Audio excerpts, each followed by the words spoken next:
Muito interessante para nós, né, onde foi dito São João Batista, né, e onde nós recebemos uma carta do reitor do Santuário de Fátima, né, que é o assistente espiritual do movimento no mundo inteiro.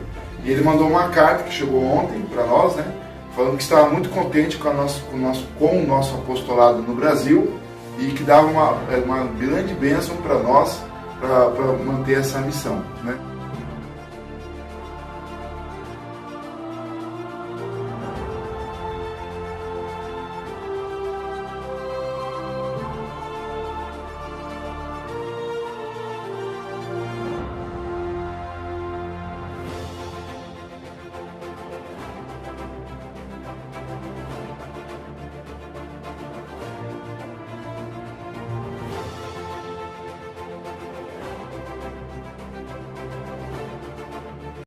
Assim, que o Papa deveria fazer, mas foi um pedido de Nossa Senhora, porque o Papa ele é o pontífice, ele representa a nossa união com Deus, né, é o que está na ponta e que tem a chave de sair da terra, embora não seja um dogma, mas só o fato dele como representante de Deus, oficial aqui na terra, fazer essa consagração diante de Deus tem muito peso, né, tem muita força, né, e o Papa é o único homem na terra que consegue representar os dois poderes da terra, né, o poder espiritual e o poder do governo mesmo, que a gente chama de poder secular. Por quê? Porque ele é chefe da Igreja Católica, que é onde Nosso Senhor deixou a igreja dele, né?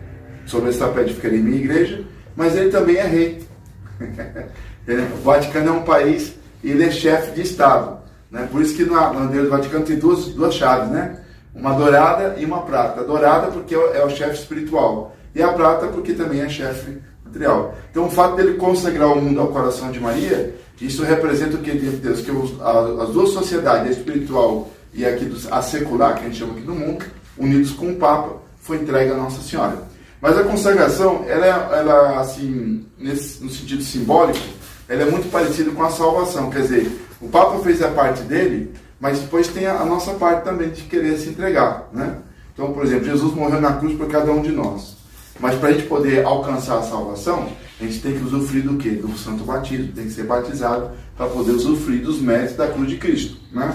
Não vou entrar em outros termos teológicos, vai demorar muito. Mas a consagração é mais ou menos assim, olha, o Papa fez a consagração, mas é preciso que cada um de nós queira participar dessa consagração, né? E por isso a consagração tem até assim, consagração de país, consagração de cidade, de paróquias, e de famílias e pessoal. No caso dessa missão, o Papa pediu o quê? Que através dessa coroa fosse feita a consagração das famílias. E junto das famílias também a sua consagração particular. E o que me torna consagrado a Jesus por Maria? Como diz São Luís Maria Grande de Montfort, é um ato de vontade. Depende de cada um. Por exemplo, eu vou sair daqui daqui uma hora mais ou menos, e eu não sei quem vai sair daqui consagrado. Eu fiz a minha parte. Mas como é que eu vou saber quem é que saiu consagrado aqui? Não depende só na hora que a gente for coroar Nossa Senhora, depende do coração de cada um.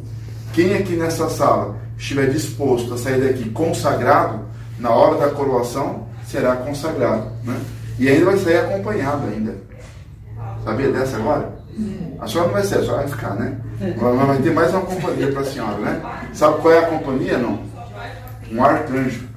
Porque diz São Luís Maria de Montfort que quando a gente aceita ser consagrado de Nossa Senhora, a gente se torna coisa e propriedade dela. Então, além do nosso anjo da guarda, Nossa Senhora manda um arcanjo para cada um de nós, para que esse arcanjo nos acompanhe e nos proteja, né? A partir daquele momento a gente virou propriedade de Maria. Não deixou de ser filho, mas a gente colocou a nossa vontade na mão dela de tal maneira que é como se fosse de tal maneira que é como se fosse uma coisa. O que é uma coisa? Não tem vontade própria. A minha vontade agora é de Nossa Senhora. Mas ela sabe também que quando a gente é consagrado a ela quer nos proteger de modo particular, mas ela sabe também que nós vamos enfrentar muitos perigos, né? Os perigos materiais, os perigos espirituais. E por isso que ela manda um arcanjo para nos proteger com a sua asa. Tem um caso que eu achei muito interessante, Londrina, quando eu estava dando catecismo lá, que eu fiquei 5 anos numa comunidade lá quando eu era solteiro, e tinha alguns rapazes que iam fazer o catecismo com a gente, que eram adolescentes. Então um não era batizado, outro não era crismado, outro era de família evangélica, outro era família espírita, era misturado de tudo. Mas queriam conhecer a igreja católica, né? E aí tinha um rapaz que ia ser batizado. Eu contei a história de uma santa, que tem vários santos, né? Mas eu me lembro de uma santa que conversava com seu anjo da guarda, né? Depois tem outros santos também que também conversaram com o seu anjo da guarda. E aí ele levantou a mão, o rapazinho, né? Tinha 13 ou 14 anos, e falou assim: professor, quando eu batizar eu vou conseguir falar com o meu anjo da guarda? Eu falei assim: olha, pode ser que sim, porque quando você for batizado, no momento do seu batismo você é 100% santo, né? Todos os seus pecados da sua vida passada são apagados. Naquele momento você é santo de altar. Então, pede a graça, reza a Nossa Senhora, que pode ser que você consiga falar com o seu anjo da guarda. Tudo bem. Aí passou o tempo, ele fez o batismo, né? E fez junto com o batismo a primeira Eucaristia. E aí ele chegou para mim ainda com o paletózinho da Eucaristia, né? Professor, eu falei: agora vamos ver o que ele vai dizer para mim, né? Aí ele falou assim: professor, eu quero falar uma coisa para o senhor. O que foi? Olha, a graça de ser batizado e receber a primeira comunhão é tão grande que eu não preciso mais ver meu anjo da guarda. Não preciso mais não. Eu estou tão alegre no meu coração que isso para mim já é supérfluo. Só o fato da alegria que estou sentindo no coração. Ah, que bom, tal. Bom, passou um tempo, começou o outro ano, a gente ia começar de novo agora para a Crisma, né? A mesma turma. Aí ele chegou para mim e falou: professor, aconteceu uma coisa essa noite. O que foi? Você viu o seu anjo da guarda? Eu brinquei, né? Ele foi. Meu anjo da guarda me acordou na minha cama. Ele bateu no meu ombro. Eu levei aquele susto, acordei. Aí aquele rapaz sentado do meu lado e falou assim: eu sou seu anjo da guarda. E aí ele mandou eu sentar na cama, eu sentei. E ele conversou comigo por volta de 1 hora. Conversando comigo e explicando tudo que eu deveria fazer e abandonar para ser fiel ao meu batismo. Que eu deveria, para não cometer nenhum pecado mortal. Mas o que eu queria perguntar para o senhor é outra coisa. O que é? O mistério agora é outro. O que foi? Quando ele se despediu de mim, que ele foi levantando, eu não vi o teto do meu quarto, mas vi como se fossem umas nuvens e o céu. E vi outro anjo olhando para mim lá de cima. E aí eu fiquei assim: o que é esse anjo que está olhando para mim? Eu falei: aquele é um arcanjo, está esperando você fazer a consagração. Quando você fizer a consagração, ele desce. Ah, então eu quero fazer a consagração. Aí, depois da crisma, a gente conversa sobre a consagração pelo método de São Luís Montfort, né? Infelizmente, a mãe dele se mudou para outra cidade, perdi o contato com ele. Nunca mais eu vi ele depois um mês depois dessa conversa, né? Mas você vê que ele conseguiu falar com o anjo da guarda. É uma coisa curiosa que ele fez, depois que o anjo da guarda assumiu e tudo voltou ao normal. Ele foi lá na cozinha, pegou um copo d'água, tomou água e botou um copo num local que ele, assim, totalmente fora do comum. Então, se amanhã de manhã, quando eu acordar, o copo estiver aqui, é porque não foi sonho. Aí no outro dia ele acordou, saiu correndo, o copo estava lá, então não foi sonho. Foi o anjo da guarda mesmo, né? Interessante, né? Então, existem várias essas coisas. Depois fiquei sabendo, 30 anos depois, não ele, mas do grupo dele, né? Fiquei sabendo que do grupo dele, 3 rapazes hoje são padres, né? E encontraram com outro padre, que é amigo meu há mais de 30 anos também, e falou assim: ah, eu conheço um rapaz que anda com a imagem de Nossa Senhora. Na época que ele dava catecismo, eu aprendi os princípios da fé com ele. Foi a minha primeira sementinha vocacional, foi com ele, né? Então, achei curioso isso, mas nunca mais. Um está até na África, né? Bom, e a imagem, né? Nós vamos agora, o Papa João Paulo II falou: quando coroarem Nossa Senhora, então estarão fazendo comigo essa consagração. Porque quem coroa uma rainha já está dizendo: eu amo e quero servir. E é isso que vamos fazer hoje, né? Só para não passar batido, uma coisa que aconteceu ontem, muito interessante para nós, né? Ontem foi dia de São João Batista, né? E ontem nós recebemos uma carta do reitor do Santuário de Fátima, né? Que é o assistente espiritual do movimento no mundo inteiro. E ele mandou uma carta que chegou ontem para nós, né? Falando que estava muito contente com o nosso apostolado no Brasil e que dava uma grande bênção para nós, para manter essa missão, né? A carta está no celular, mas ela está usando aqui o celular para gravar, né? Mas a carta é muito interessante. São 4 linhas, mas ele fala: fico muito contente de saber dos documentos que você entregou aqui em Portugal, que sempre manda o relatório, né? E fico muito contente que esse apostolado no Brasil está dando muitos frutos, né? Peço a Nossa Senhora e dou-lhe a bênção muito grande para que Nossa Senhora lhe abençoe nessa sua missão, nessa sua caminhada. Então, para nós, isso foi uma gratificação muito grande, né? Saber que ele... Porque a gente sempre recebia alguma outra cartinha, mas às vezes, ali do santuário, um secretário, olha, né? No movimento e tal. Mas agora não, ele mesmo se dignou, né? Escrever do punho dele e assinar a carta, né? mostrando que tinha assim, um conhecimento palpável da nossa missão, né? Afinal de contas, são 24 anos, né? 24 anos que nós estamos caminhando no Brasil, levando as imagens peregrinas. Nem sempre foi a mesma, né? Porque eles vão trocando. Essa aqui é que está mais tempo no Brasil, desde 2012. E foi essa que ele deu a bênção apostólica, a bênção de envio. E aonde ela é, o que é a bênção de envio para nós? O que significa isso, né? Significa que quando ela entra no recinto, como é o santuário que está enviando, então no momento que nós entramos aqui com Nossa Senhora, aqui virou o Santuário de Portugal, a embaixada, né, de Fátima. E aí, quando a gente começar a rezar o texto, a intenção que a gente colocar no texto é como se estivesse colocando lá em Portugal, né? Bonito, né? E talvez seja por isso que a gente acompanhou tantos milagres, né? Em Fortaleza 130, 4 aqui no Paraná, já estamos com 2 milagres aqui em DF, né? Um no 26 de setembro e o outro aqui na Ceilândia mesmo, né? Mas não vou contar o detalhe, mas depois quem quiser ver o testemunho dessas 2 pessoas, pode entrar no YouTube, Mensageiros de Fátima Brasil. E lá tem o testemunho deles com Nossa Senhora e a graça que eles receberam aqui. Mas o que são os milagres? É Nossa Senhora dizendo, meus filhos, confiança, vossa mãe está aqui, né? Assim como ela veio em Fátima estender a mão para o mundo através das crianças, ela vem hoje através da imagem. Olha, me faço presente aqui para estender a mão para vocês, né? Agora cabe a nós estender a mão à Nossa Senhora. Como é que a gente estende a mão então à Nossa Senhora? Fazendo aquilo que eu falei no começo, coroando Nossa Senhora como nossa mãe, nossa rainha, e fazendo essa consagração. E em seguida a gente coloca o texto na mão de Nossa Senhora. Por quê?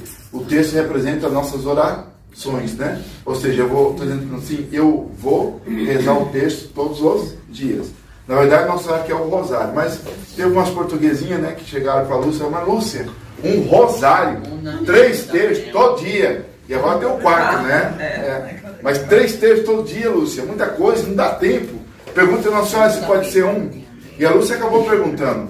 E já no convento, né? E aí a Nossa Senhora ficou triste com a pergunta, mas como boa mãe, que tolera a preguiça do filho, a gente disse, tá bem. Se não conseguir o rosário, quer dizer que é para tentar o rosário. Mas se não conseguir o rosário mesmo, por força maior, mas fizer a consagração, ainda assim eu darei as graças prometidas. Quais são as graças prometidas mesmo que eu falei no começo? A salvação, a conversão dos pecadores e a paz para o mundo inteiro, né? Então é claro que isso vai ficar a critério de cada um, então pelo menos um texto. E por que a gente coloca o texto na mão de Nossa Senhora? Por 2 motivos. Primeiro porque Nossa Senhora apareceu com o texto na mão, né? Então tem um lado simbólico que Nossa Senhora aparece com o texto na mão. Mas vocês sabiam que Nossa Senhora é a única pessoa entre o céu e a terra que não pode rezar o texto? A senhora sabia dessa agora? Eu não sabia. Nunca nem parou para pensar uma coisa dessa, né? Mas é lógico, não é? É lógico, não é? Ah, não vai rezar para ela mesmo, né? Não é não? É a mesma coisa que eu chegar... A aparição de luz, ela ficava Ela ensinou a Bernadette. Mas ali foi para ensinar. Mas ela mesmo não reza para ela, né? Para ela mesmo, é uma coisa lógica, né? É uma coisa ter um espelho e chegar assim, me ajuda, sou eu mesmo, não tem lógica, né? Mas por que a gente coloca então o texto na mão de Nossa Senhora? Além de ser um símbolo de que ela criou o texto para nos salvar, é também para dizer o seguinte, olha, que as minhas orações sejam purificadas pelas mãos de Maria, né? Porque as nossas orações são manchadas pelos nossos pecados, pelos nossos vícios, orgulho, vaidade, preguiça, distração. Então a gente pede a ela o quê? Que ela purifique as nossas orações, que agora são as coisas de propriedade dela, e ela ofereça a Deus para que a nossa oração seja apresentada a Deus dignamente. E é por isso que a gente reza na Salve Rainha. Rogai por nós, Santa Mãe de Deus, digno. Então, para que ele seja digno dessa oração, a gente coloca na mão dela para que ela purifique. Bonito, né? É muito bonito. Bom, e o último pedido de Nossa Senhora, para encerrar, o 3º pedido, é a devoção do primeiro sábado, alguns já conhecem, né? Aqueles que puderem, ao menos uma vez na vida, durante 5 meses seguidos, no primeiro sábado de cada mês, a seguinte devoção: confissão, comunhão, rezar um texto, pelo menos um, e parar 15 minutos para meditar o mistério do rosário. Aí isso pode ser feito em particular ou em grupo, né? A confissão pode ser 8 dias antes ou 8 dias depois, contanto que no sábado esteja preparado dignamente para receber a Eucaristia. A comunhão, se não houver missa na sua paróquia no sábado, se houver no domingo, pode ser no domingo. Agora, se houver missa no sábado, mas você por um motivo de força maior, que não seja o futebol, tá? É, Que e não você seja o futebol. rezaram ontem. Não é considerado de força maior Copa do Mundo, tá? O Papa João Paulo II até falou isso uma vez, né? Então, se você está no primeiro sábado e você não pode ir porque tem um problema de saúde, alguma coisa que realmente não deu para você ir, aí você pode ligar para o seu pároco e pedir a ele a autorização para fazer a comunhão no domingo. Porque houve a missa no sábado. Então você pede autorização para a comunhão no domingo. Só o pároco pode permitir, tá certo? Mas meu padre é amigo e tal. Não, tem que ser o pároco da sua paróquia que você faz. Assim foi a ordem que Jesus falou para a irmã Lúcia, né? E o texto pode ser o texto que você já reza mesmo todo dia, texto comum que você já está acostumado, mas só que você para depois 15 minutos, não é o texto de novo, é parar 15 minutos e meditar, refletir sobre um mistério do rosário. Gozosos, dolorosos, gloriosos, luminosos, aquilo que você achar mais interessante naquele momento, fica a critério de cada um, né?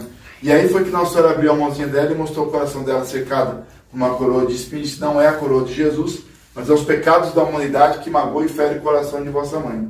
Por isso, quem me der este consolo, ou seja, quem faz o primeiro sábado, está consolando Nossa Senhora, olha só, né? Então, quem me der este consolo, eu, Nossa Senhora, e meu divino Filho, seremos também seu consolo, nas tristezas desta vida e a sua alegria eterna no céu. Bonito, né? Então, Nossa Senhora promete a salvação 3 vezes, na consagração, no terço e na devoção do primeiro sábado. A devoção do primeiro sábado fica a cargo de vocês, que vamos realizar agora é a coroação, e nessa coroação a consagração e em seguida o Santo Terço. Então convido aqui nossa